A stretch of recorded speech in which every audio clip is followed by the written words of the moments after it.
السلام عليكم ورحمة الله وبركاته. هنبدأ النهاردة نتكلم فيديو جديد عن ويدجتس من أهم الويدجتس الموجودة في فلاتر وبنستخدمها كتير جدا في المشاريع، ألا وهي الكارد والستايل. خلينا نبدأ كلامنا عن الكارد، وممكن إن احنا نشبهها ببوكس صغير كده جاهز عند فلاتر. الكارد هي ويدجت جاهزة عند فلاتر على شكل البوكس ده كده، بتخليني إن أنا أقدر أحط مجموعة من الداتا، أو مثلا إن أنا أبني يو أي جوه الكارد ده. ببدأ أتحكم في الكارد ده من خلال البروبرتيز اللي بتوفرها لي مين الكارد. اول حاجه عندي التشايلد هي اللي ببني جواها الكونتنت بتاعي او المحتوى بتاعي، سواء بقى هحط كولوم وابني داتا فوق بعض، او احط رو وابني داتا جنب بعض، او احط ليست ستايل، بس ده لسه هنشرحها كمان شويه. خلينا نيجي هنا مثلا ونقول كارد. هنا طبعا انا عملت ليست فيو، فنيجي نقول ايه كارد، ونقول التشايلد مثلا ماسك كونتينر، ونخلي الكونتينر مثلا التشايلد بتاعه ماسك تكست، ونقول مثلا خالد كمال.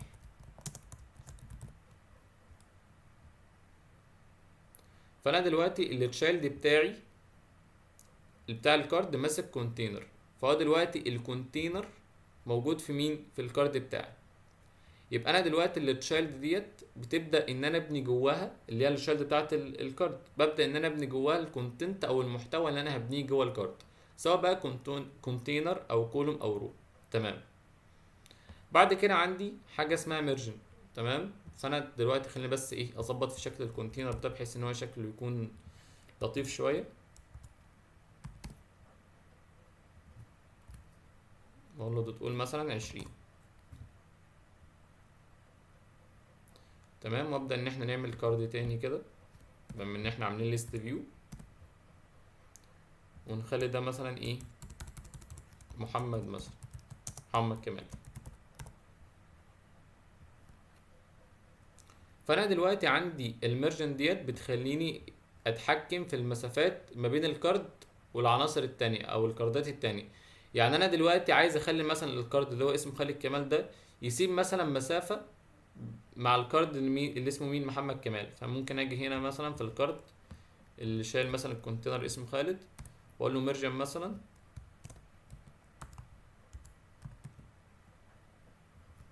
اقول له مثلا دوت قول لي، واقول له مثلا عايزك تسيب من البوتوم كام، وليكن مسافة 50. فيبدأ ان هو يسيب مسافة من تحت، فالكونتينر او الكارد ده التاني اللي هو يبدأ يبعد مسافة 50. طيب انا لو عايز اسيب المسافة ديت من التوب،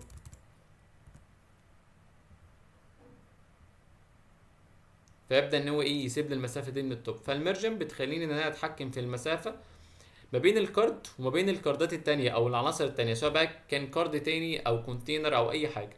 تمام. بعد كده نيجي للكالر. الكارد بنبدأ ان احنا نديله كالر، بروبرتي موجودة واحنا استخدمناها كتير جدا في الكونتينر. فمثلا نقول له كالر، اقول له مثلا ريد مثلا، فيبدا اللي هو مين؟ انا جاي في الكارد اللي اسمه خالد، فيبدا ان هو يدي لي اللون الاحمر. تمام. طب انا دلوقتي لو عايز اتحكم في درجه اللون الاحمر، باجي هنا واعمل قوسين كده، مثلا ممكن اقول له 100. تمام. ممكن مثلا اعلي درجه اللون، اقول له مثلا 300. فبراحتي هنا ممكن اجي هنا في الكارد التاني اللي اسمه محمد مثلا، واقول له colors دوت اورنج مثلا.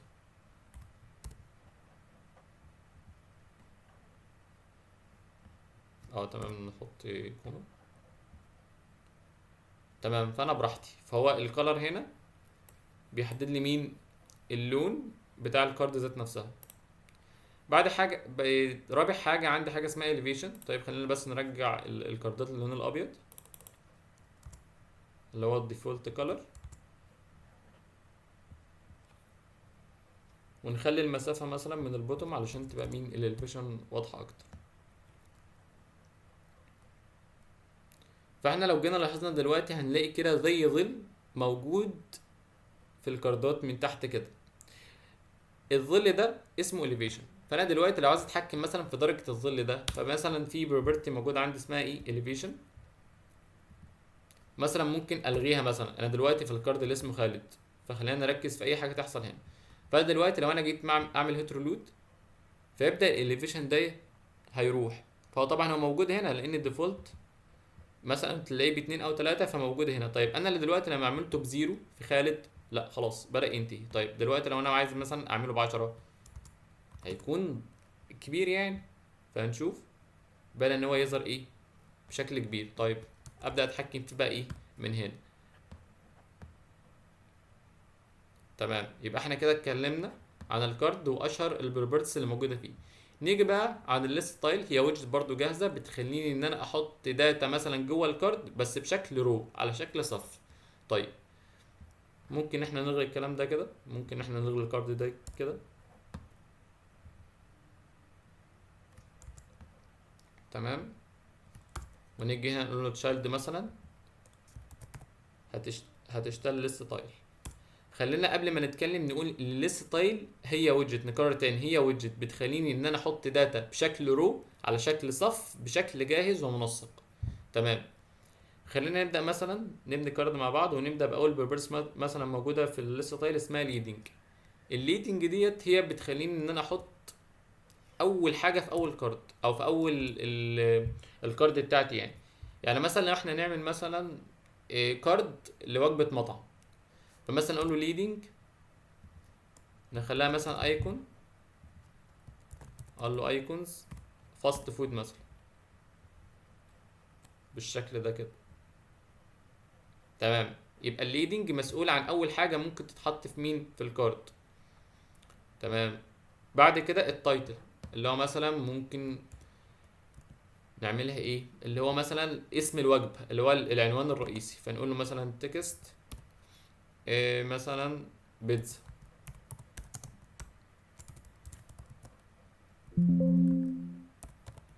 بيتزا بالجبن.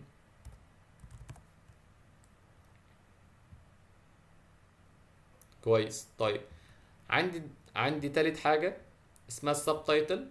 السب تايتل يعني نقول مثلا ايه الوصف بتاع مثلا مين البيتزا، فنقول مثلا او الوصف فعلا سب تايتل، نقول له تكست مثلا مثلا ممكن نوصف البيتزا ايه مثلا لذيذه مثلا.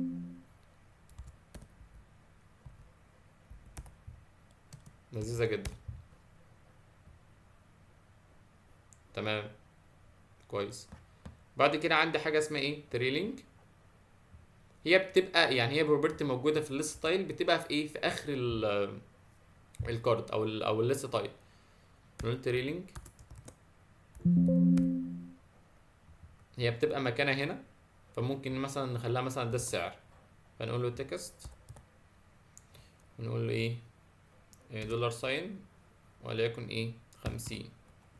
فهنحط هنا ايه باك سلاش ان او باك سلاش بس بالشكل ده كده. ممكن ان احنا نتحكم في السايز، تكست ستايل، فونت سايز وليكن 20 بالشكل ده كده. يبقى الليست ستايل هي بتخليني ان انا احط داتا على شكل رو على شكل صف بشكل جاهز ومنسق بالشكل ده كده. طبعا احنا بنينا كارد وفي نفس الوقت شرحنا البروبرتيز دول بتعمل ايه. عندي حاجه اخيره هنستخدمها برضو. انا دلوقتي لو انا دلوقتي في ببني مشروع، ودلوقتي عايز لما اضغط على الكارد ديت المفروض توديني مثلا لتفاصيل البيتزا بالجبنه، بتفاصيل اللي هو مثلا هطلبها ازاي، طب انا عايز اعمل اوردر بتفاصيل اكتر. فباجي مثلا هنا اعمل حاجه اسمها ايه اون تاب بالشكل ده كده. الاون تاب دي دلوقتي وظيفتها اول ما اعمل هوترولود، طبعا اول ما اضغط عليها هتلاقيها بالشكل ده كده. فانا دلوقتي بعمل هنا نافيجيتور مثلا لو عايز اللي هو اضغط هنا يوديني على صفحه تانية. الصفحه التانية دي مثلا المفروض يكون في ايه تفاصيل الكارد دي. يبقى احنا كده النهارده اتكلمنا عن الكارد والليست ستايل، واتكلمنا عن البروبرتيز الاشهر فيهم يعني. الكارد فيها التشايلد اللي هي ببني فيها محتوى الكارد، الميرجن علشان اتحكم في المسافات بين الكارد والعناصر اللي حواليه، والكارر اللي هو اللون، والتشيب احنا تقريبا ما اتكلمناش فيه عن الكارد، فوتناه تقريبا، فممكن نيجي فيه ملحوقه يعني. الكارد اول حاجه ممكن نقول ايه شيب. الشيب ده بياخد حاجه انا ناسيها تقريبا اسمها ايه راوند ريكتانجل بوردر، راوند ريكتانجل بوردر. طيب انا دلوقتي بستخدم شيء وبدلها بروبرتس مثلا اسمها راوند ريكتانجل بوردر ليه؟ علشان مثلا ممكن اديها بوردر راديوس، اقول مثلا بوردر راديوس، اقول مثلا سيركلر وليكن 30. فبدل اللي هو ايه، طبعا احنا ممكن نديها لون عشان تبان اكتر، colors دوت ريد. تمام بالشكل ده كده. يبقى الشيب بياخد حاجه اسمها راوند ريكتانجل بوردر، بحيث ان انا اقدر اديلها ايه، بوردر راديوس. يبقى احنا كده اتكلمنا عن كل البروبرتيز اللي موجوده في الكارد. التشايلد قلنا المحتوى، الميرجن قلنا اللي احنا بنسيب مسافه بين الكارد والعناصر اللي حواليه، والكرن اللون، والشيب بتخلينا نعمل بوردر راديوس، والالفيشن اللي هو الظل الموجود حوالين مين، حوالين الكارد. واتكلمنا عن الليست تايل، الليدنج اللي هو اول حاجه موجوده، والتايتل اللي هو مثلا شبهناها بالعنوان الرئيسي، والسب تايتل الوصف، والتريلينج هي بتبقى حاجه في اخر الليست تايل او الكارد، يعني مثلا ممكن نشبهها بالسعر زي ما اتكلمنا هنا كده. يبقى احنا كده اتكلمنا عن الاتنين، وان شاء الله يكون استفدتوا من الفيديو، ونشوفكم الفيديو الجاي على خير ان شاء الله. مع السلامه.